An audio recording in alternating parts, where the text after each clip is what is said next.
welcome back to the Ecom Crew podcast. Hey man, great to see you. Good to be back on Ecom Crew. Yeah, I think we're going to try to make this a regular monthly or so occurrence. We were talking offline after doing the last episode, and you expressed some interest in coming back on. I mean, you're just like the perfect guest to have come on often because you're doing a lot of stuff in e-commerce, cool things, and I'm always been in awe of what you've been up to. And for people that don't know, you run a consumer products brand. You say you're the P&G of Charlotte, North Carolina. Is that how you kind of bill yourself? I think for trademark reasons, I'm probably not allowed to say that, but we are. You didn't say it. I said they can come sue me. That's right. we are a roll-up of e-commerce direct-consumer brands. So the business model that is typified by a Procter & Gamble, Unilever, et cetera, these kind of older school businesses that have had great success there, we do that for D2C brands and have been doing it since 2010.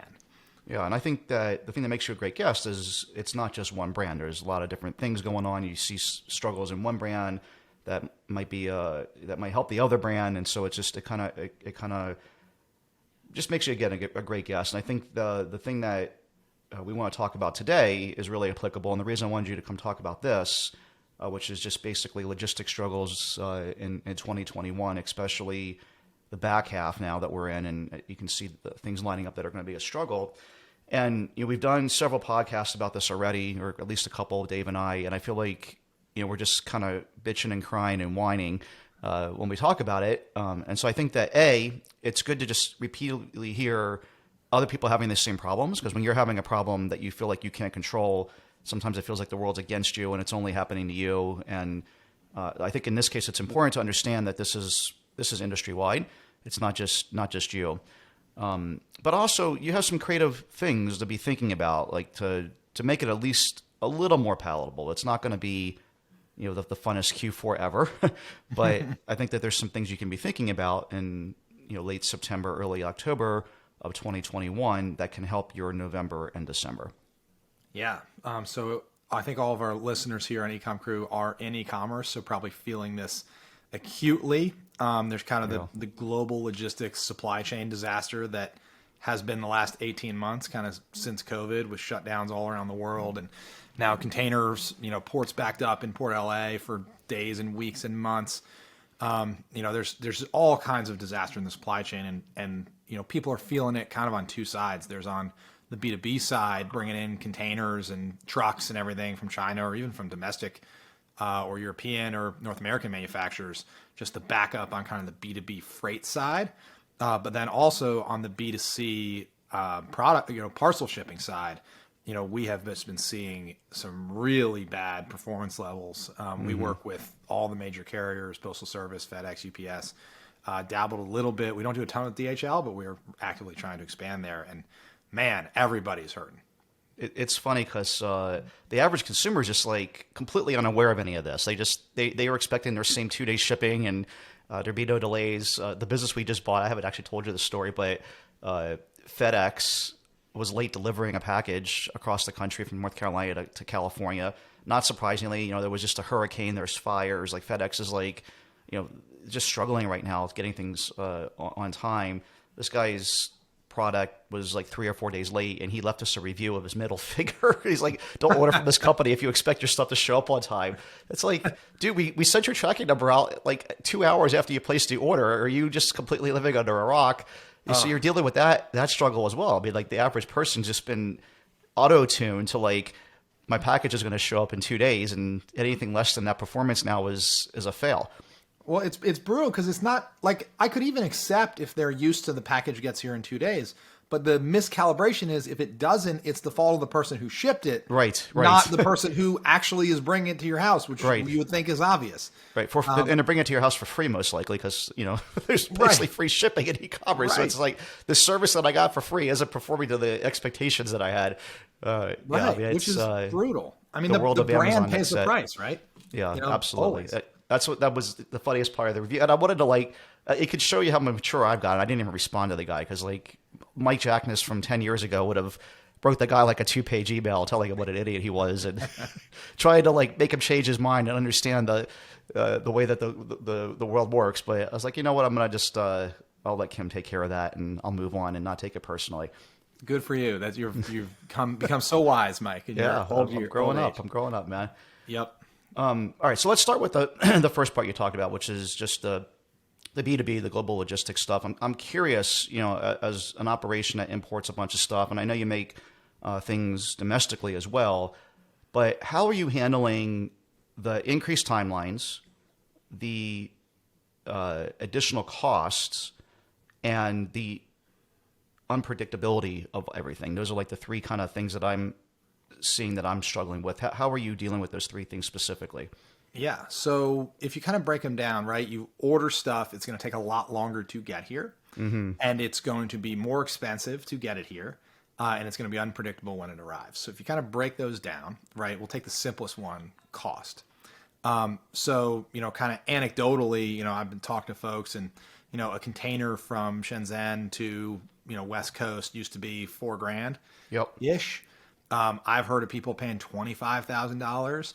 We just got a $28,000 quote for our latest container. It's crazy. The highest I heard was $42,000. I heard something the other day. I don't know if it was you telling me this or someone else, but there's like a black market now where people are like bidding behind the scenes like extra. Someone had told me like that Home Depot had like offered like $5,000 extra to like behind the scenes to bring a container. It wasn't you. I actually remember who I was talking about this now.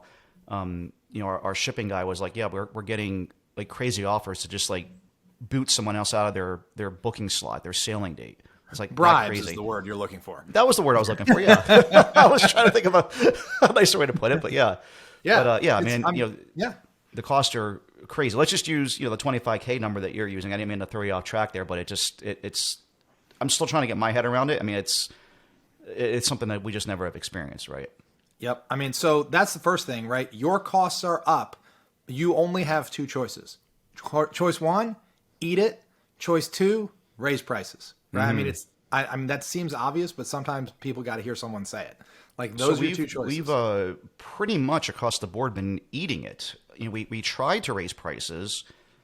It depending on the niche that you're in. Some things we were successfully able to get it to stick. We raised prices no problem, and then we were surprised like how non-price sensitive some of our products were. I think we learned a lesson that we should have learned a long time ago, or we should have at least tried a long time ago, of just let's keep on trying until we meet resistance and see what happens. But we have other products where we raise it like a dime or a nickel, and it's just like price or the sales action just craters. So yeah, for the most part, we've been eating a lot of it. I'm curious what's been happening on your end. Have you been able to inch prices for it or not? We have raised prices across the board. I mean, you guys have. Everybody's reading the headlines, inflation, the Fed's printing all this money. It's crazy. Well, guess what? You as a business, like this is how inflation happens. Like the cost of your inputs go up. Yeah. Like time to participate in inflation. Keep on passing it down the chain, right? Your inputs go up. You raise the price of your outputs. That's what your supplier did to you. Their inputs went up, and so they raised the price of their outputs. Yeah. You got to do the same thing. It's inflation. You got to, get on the merry-go-round. And so when you raised prices on, across the board, did you see any pushback from customers? Did you see sales dip at that moment, or did you just keep chugging right along right where you're at? We kept chugging right along, to be honest. I mean, we're lucky that we have kind of strong branded products and have invested a lot of money in advertising and marketing and picked spots in the market where we have those things. So we do have a little bit of pricing power. I'm sure there's a limit to it, right? Yeah. But I do think customers are starting to get the idea that, hey, stuff's more expensive. I'm starting to notice. It's not just that this one business is screwing me. Yeah. So it's definitely across the board. And I mean, a different conversation for another day. I'd love to pick your brain on this as well. But because I've been talking about this for 6 months. I think when you and I were talking, actually it might have been like 9 months ago. I'm like, hyperinflation's already here. Like it's already it isn't coming. It's like we're in the middle of it already. It just I don't think that people have quite realized it yet. And now I think that people are starting to understand. I mean, it's crazy how across the board there's been like a minimum of like 10 to 15% price hikes of everything that we consume for our business at every angle, and in some cases it's significantly higher. Yeah, I mean, an easy way to think of inflation is like as a series of breaking dams, right? So inflation first shows up generally in labor, right? So the manufacturer, like in the e-commerce supply chain, right? The manufacturer is the first guy that gets pressed. And he sucks it up. He eats it for as long as he can eat it for until ultimately he capitulates, his dam breaks, and he has to raise prices on you, the brand, right? Yeah, The we brand, get all these just emails like you of like, said, you've had the same pricing for 2 years. We really hate to do this to you, but prices are going up 8%. Sorry. exactly. Yeah. And so then you, the brand, are like, oh, my price went up 8%. You grit your teeth, you gut it out for 6 to 9 months, and then your dam breaks, and you raise prices to your retailer or your distributor. Yep. Same deal. They gut it out for a few months, and then finally they raise prices on the consumer, right? Yeah. So it takes a while for it to ripple through, and I think we're starting to see it reach the consumer end stage of consumer prices are going up. Yeah, and I think there is a phenomena on like something like a platform like Amazon where that final dam is the hardest one to break, that one where you raise prices to consumers, because everyone is afraid to be the first one to raise their prices and see their sales go down. So like a lot of direct to consumer private label brands like ourselves are just like, oh man, well, I don't want to be the one to go from $11.99 to $12.99 first, because like everyone else is still at $11.99. And you're just worried about the Amazon algorithm and the flywheel. You like raise the price and you start losing some sales. You start losing ground to the other guy. But your 25% margins are now 4% or something because you're afraid to change your pricing. Yeah. It's just like you're backed in the corner a little bit. I will give you actually one anecdote that might encourage some people. I don't expect this to happen all the time, but we have one of our products and there's sort of like a knockoff one that's priced a couple bucks cheaper. And we really wanted to raise price, given everything we talked about, but we were like, then this guy's going to be like, 25% cheaper than us. He's going to be notably cheaper. But we said, let's test it. We raised the price like significantly. And like 3 days later, I checked back, he chased us up.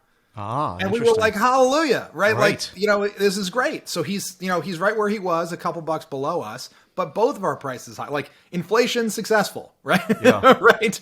Like the whole market kind of moved. And so we were really glad because he was feeling the same pain. It was like a game of chicken.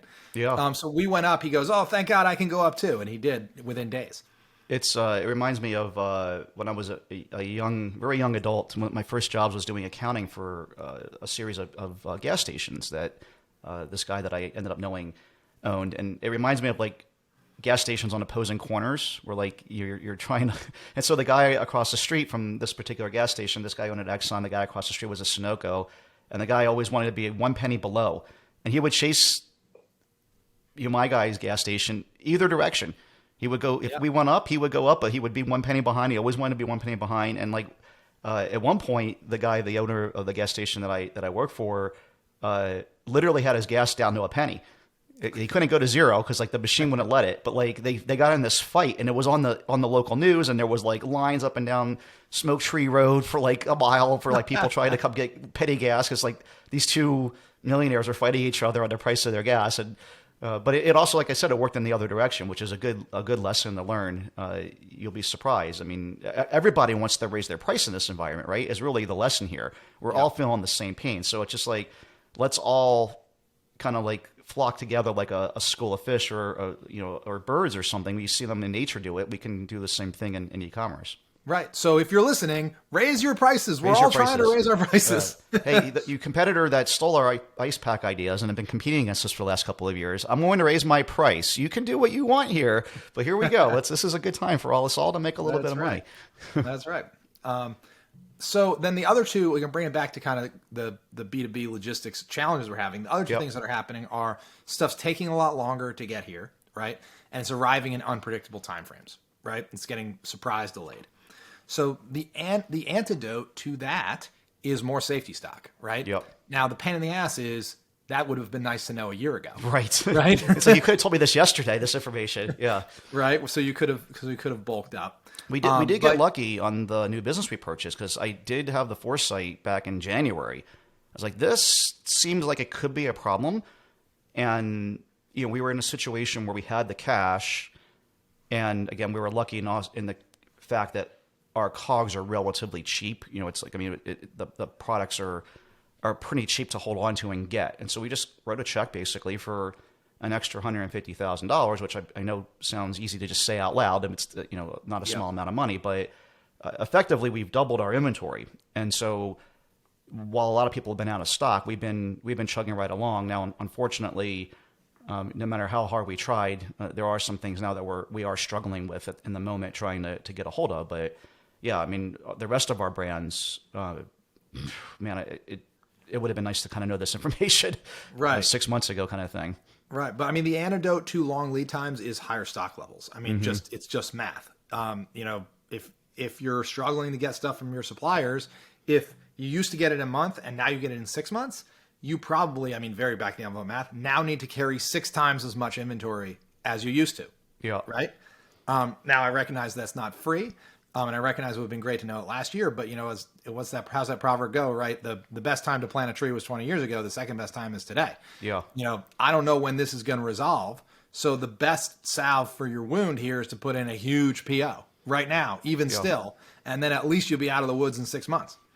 Yeah, absolutely. Right? And I mean, we recognize this for our other brands probably 4 to 5 months ago-ish, something in that range. And just went crazy. Like we've ordered the most amount of inventory we've ever had for these businesses, and it's all like on the water about to show up now because it takes about that long to finally work it out. Because I remember talking to my COO back in like the late spring, and I was just like, I think that he with the most inventory this year wins versus other years where it's been a much different calculation, in Q4. And so the costs have all been higher. Like our cost of goods have gone up. The cost of shipping has gone up. That slid on us after we placed the order. What we understood our COGS is going to be fully landed has now stretched and changed from what we originally thought.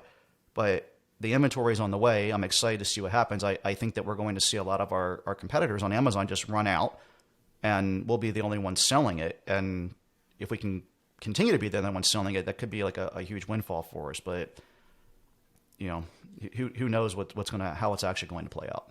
Yep. I totally think inventory is the number one competitive weapon right now in late 2021 here. Having inventory on hand is so key. And so there's actually a good thread in the ECF forums where someone was like, what would you do? Like, I have an extra 100 grand. Like, where should I invest it? Like, imagine you had an extra 100 grand. Like, should I buy Bitcoin or should I, buy a stock, or is there a high yield savings account I should do? And everybody's like all going back and forth. And I thought the best reply, I can't remember whose reply it was like, dude, you should buy inventory. Yeah. Like buying inventory is, if you have a business, like the best place you can park cash right now is on your balance sheet in inventory, because guess what? It'll probably be worth 20% more next year just holding it, right? Because prices are going up. Not to mention, you're going to have now the competitive advantage to be in stock while everybody's not. That is, if you have an extra $1, you should put it in inventory right now. I agree. Absolutely agree. Yep. And then the last one is kind of unpredictability. If you used to get it in 1 month plus or minus 2 weeks, and now you get it in 6 months plus or minus 3 months, well, guess what? You got to carry 9 months of stock now, right? So, the only antidote to long lead times on unpredictability is more inventory. And I will say, if you don't have the cash on hand, if you go like, where am I going to come up with all this money?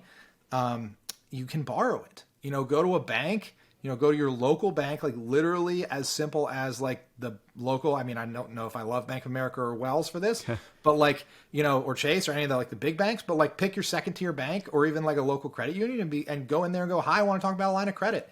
Banks love to finance inventory, and interest rates are super low right now. Yep. So, I mean, and Mike, I know you know this, but for folks listening, you can borrow money at 5% right now, and that inventory is probably worth 20% more, even at cost a year from now. So you made money just holding the inventory, let alone selling it. It's to buy more inventory is a great, great reason to borrow.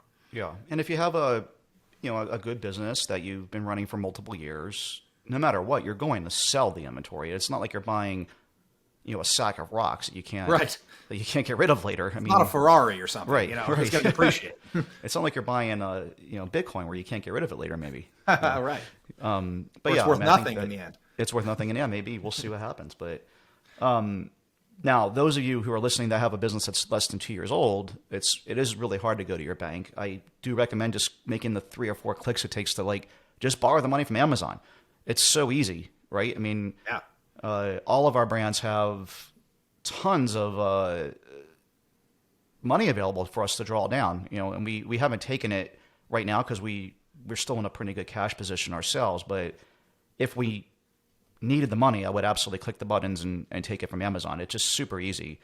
The brand that we just purchased, they're offering I think $762,000 I saw yesterday if we want to just get our hands on a bunch of cash, I mean, it's a couple clicks away. I mean, for ice wraps, we're like at $250,000 right now. They'll lend us. And so, like, I mean, Amazon understands all the things that we're talking about. They understand that they're going to continue to make more money by lending you more money. And don't be so like jumping over dollars to pick up a nickel mentality. You know, when you don't want to pay that interest rate.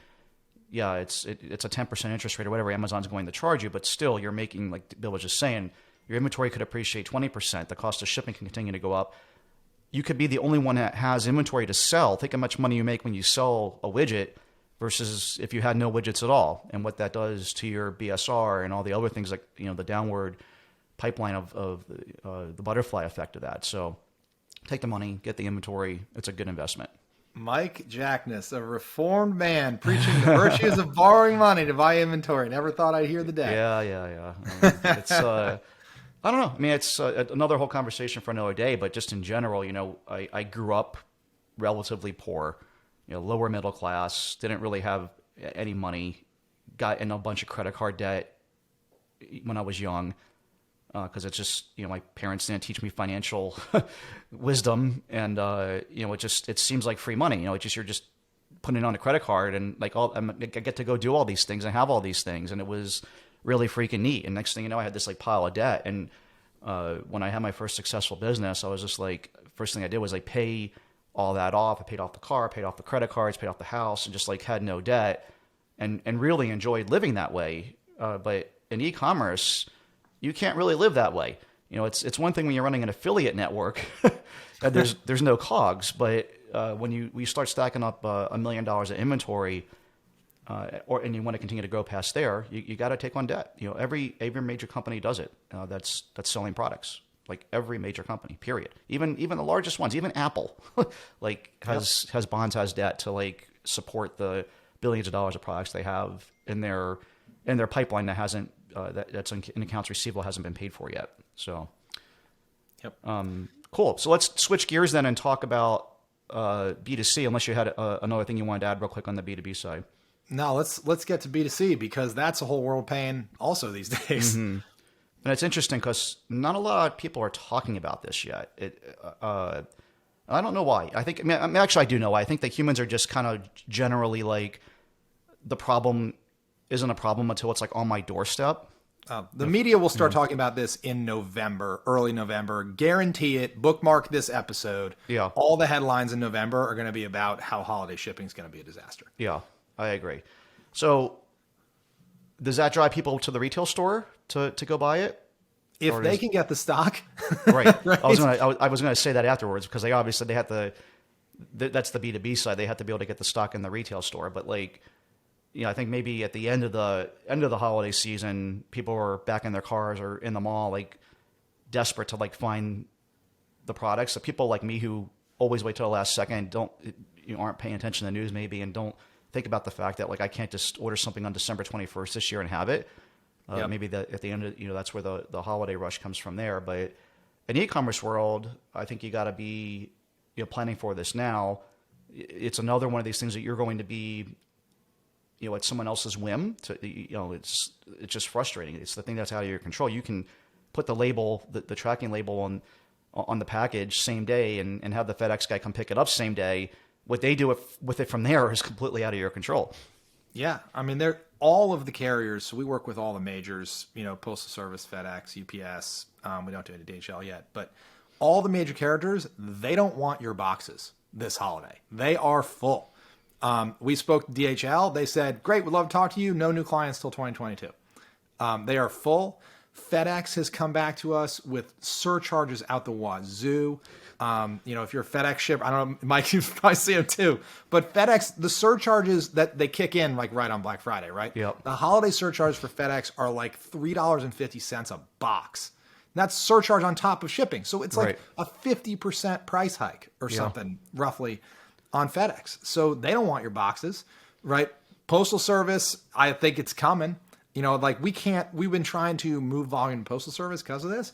We can't get the Postal Service cardboard. The red, white, and blue cardboard that you need to ship. There isn't any of it. Yeah. So we're Our warehouse team on the way into work is going by their local post office and picking up like 50 of them, like whatever they have every day. It's insane. That is crazy. It's September, y'all. It's not even the holiday yet. Yeah.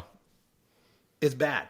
It is. I mean, we've always struggled with the post office anyway. It's not exactly the most well-run organization to begin with. I mean, just getting them to come send the truck, 3 years ago when we were, at the peak of doing stuff with Colorate, just getting them to pick stuff up back then was a struggle. And so, and getting the cardboard back then was a struggle. We used to do the same thing. We used to drive by the post office every morning on the way in and be like, and they we knew everybody by first name because they'd be like, oh, you need some medium flat rate boxes, and they would have them kind of set aside for me. I can only give you one pack today or whatever. I'm like, I'll take whatever you can give me because we got to go pack the orders and put all of our coloring books in here. And I think that we're going to see that times 10 this year because it just everyone is going to be struggling. There physically isn't enough vans, people, and infrastructure to meet the demand. And something has to break down somewhere, right? It's just something you have to be thinking about now. Yep. They'll come out with the stats probably in like a month or two, but I remember last year some consulting firm did an estimate of we expect this much package volume this holiday and the carriers have this much capacity. And like every other year until the beginning of time, like capacity was more than package volume, right? Like by a few percent because they try to line it up, right?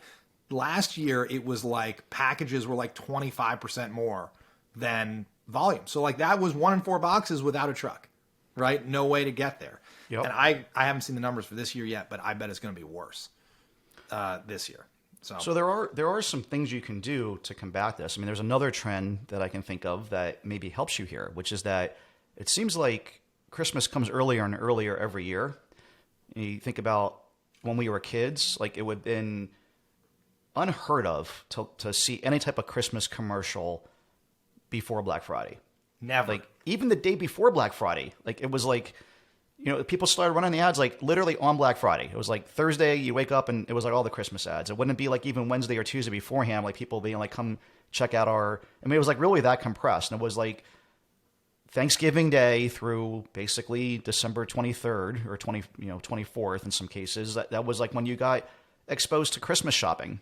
And the day afterwards, it was over, and it was like, come see our post-Christmas sale. Then it was our New Year's sale, and we were just kind of done. But over the last decade, it's like Christmas and Halloween or whatever, right? Are kind of coinciding together. And so I think that maybe taking advantage of that thought process, people's kind of desire to shop early and kind of get it done can maybe help you in some ways.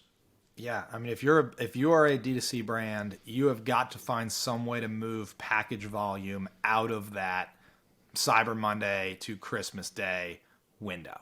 I've seen some people on Twitter suggest some interesting things like if you buy before Black Friday, you get a coupon for 50% back in store credit that can only be used after January 1st. Or something like that to try to incentivize people to spread their orders. I mean, I would start with your email marketing, as insane as it sounds, like in late October about how we're running all of our Christmas stuff all the month of November. Maybe your best deals are in November. Maybe you say hey, it's 40% off and it declines by 1 day every day until, or 1% every day until Black Friday. I love that. It's like a countdown clock. Yeah, like countdown clock, get your orders in early. I mean, you got to find some way to get people to shop outside of that window because all these surcharges, I mean, you're going to pay extra a couple bucks a box starting on Cyber Monday, right? You got to get these orders out. Pulling every trick in the book to get people to buy early is going to be important.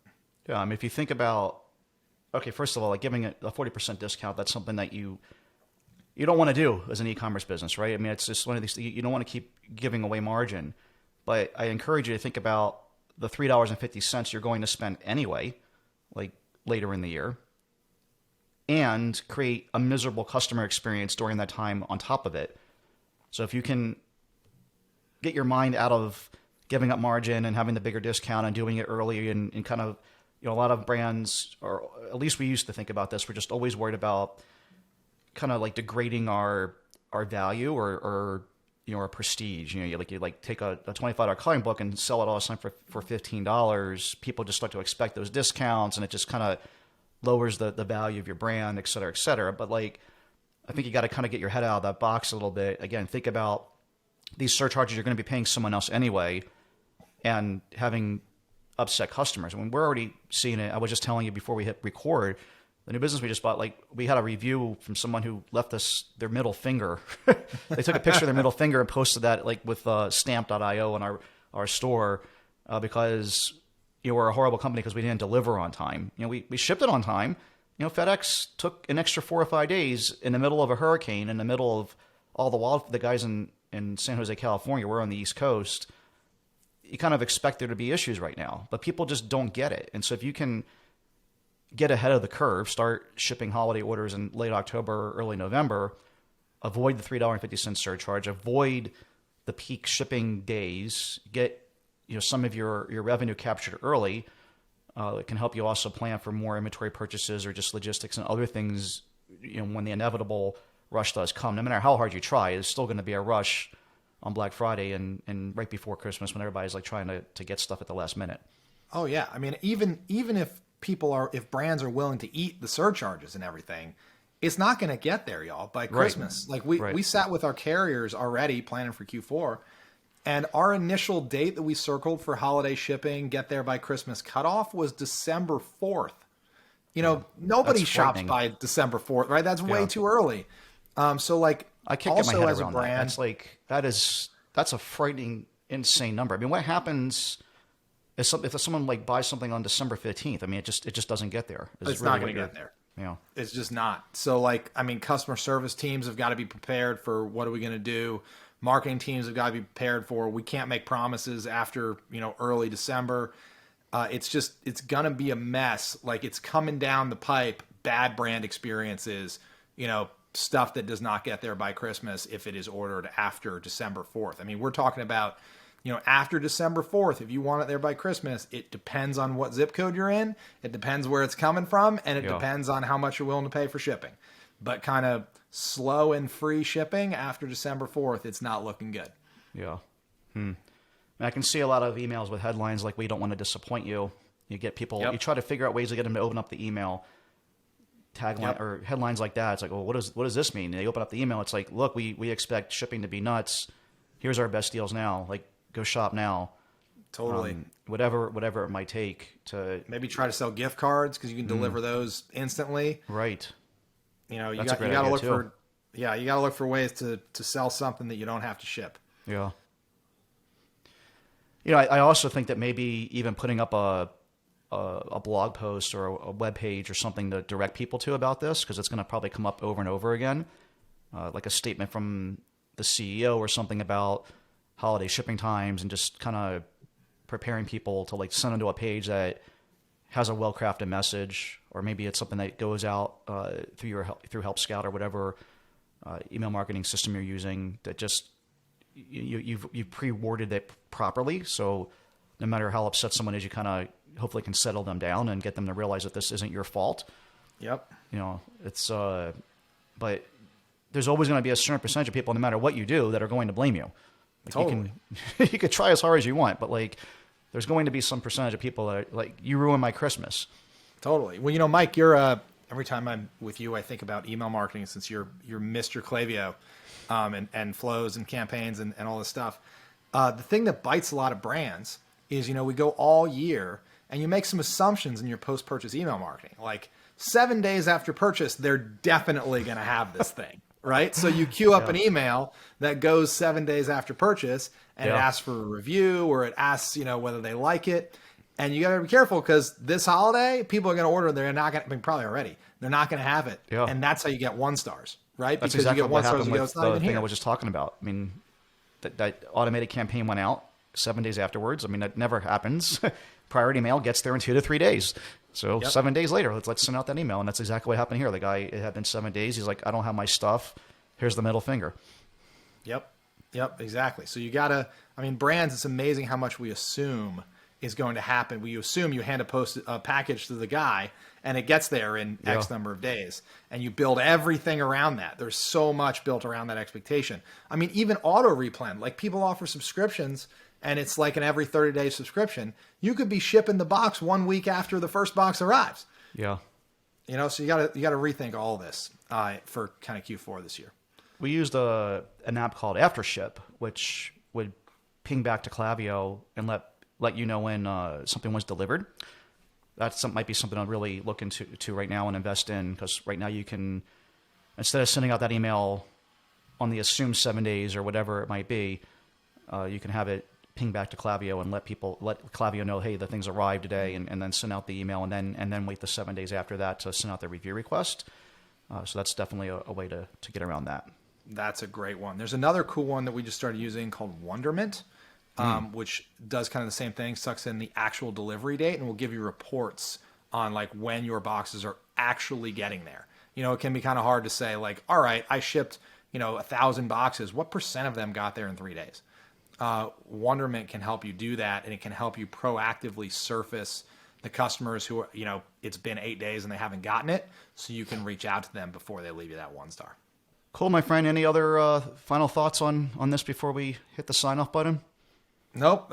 If you're out there in ecom world, hold on to your butts. Like, we'll make it through. I don't know when this is going to get better. I've heard kind of estimates of summer 2022, but I also heard estimates of summer 2021 last year. So I really do think that by next summer, things are going to get better. I hope. I don't know. Like, you kind of like think of all the inputs here, and there's a lot of things that are kind of happening, I think, that are to our advantage. I mean, like, all these billion-dollar companies are really feverishly building out their infrastructure. They know the demand's not going to go away. A lot of that stuff's going to start to come online, I think, next year. I think that containers are finally going to have an opportunity to like reposition themselves in the proper places around the world. I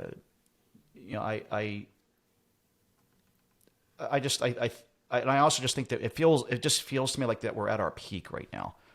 I think that we're at the peak frenzy, and there's motivation to make it better. And so I think that free enterprise will kind of get there, when there's that kind of motivation. And so it's not just like, I hope it gets better. Like, I have some reasoning behind why I think it will get better. And I do think it will get better by next year.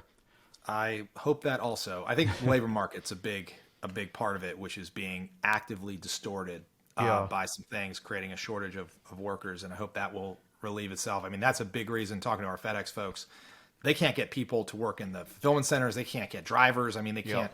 Major labor shortage, which is contributing to fewer trucks on the road, fewer trucks being fully loaded, and going. It's just, there's so many things conspiring to make this an apocalypse on the shipping side, and I do hope we'll see some relief by next year. There's definitely the law of unintended consequences. Like, I'm definitely not going to touch a third rail of politics here. Just everybody calm down. This is just what's actually happened before you start spazzing out. But there's all these government programs out there that have incentivize people, if you will, to stay home, because it's distorted their view of what they might be worth, because people are so desperate to fill those positions. There's also like eviction moratoriums and other things that have maybe given people like at least a couple percentage points motivation to go to work in some of these like minimum wage type jobs. And so until some of this stuff, I think, kind of shakes through the system, because like the labor market, it's kind of fine tuned, right? I mean, it's just, you can't take 5% of people out of the market, even a small percentage, and not expect some type of repercussion. I think that's kind of where we're at now. I mean, we were in our local labor market talking about this when we were just in North Carolina together. The local McDonald's is paying a signing bonus to get people to come work. That's crazy. Sometimes some of them are paying interview bonuses. Right. I mean, think about that for just a second. Let that sink in terms of like how this flows through the entire chain. Like you said, I mean, like, it's not just people that you need to come work for you. Like, FedEx is scrambling. Everywhere I go, we were out to dinner last night. Every place in the strip center we were in had help wanted signs in the window. And so, but I do think, again, I think that this all shakes out at some point. You can't just snap it back like a rubber band. It's gonna, but it will shake out, and I think we'll get there. And I think hopefully by next summer, after the holiday season, like, there's obviously like a peak that's coming. You can't stop that.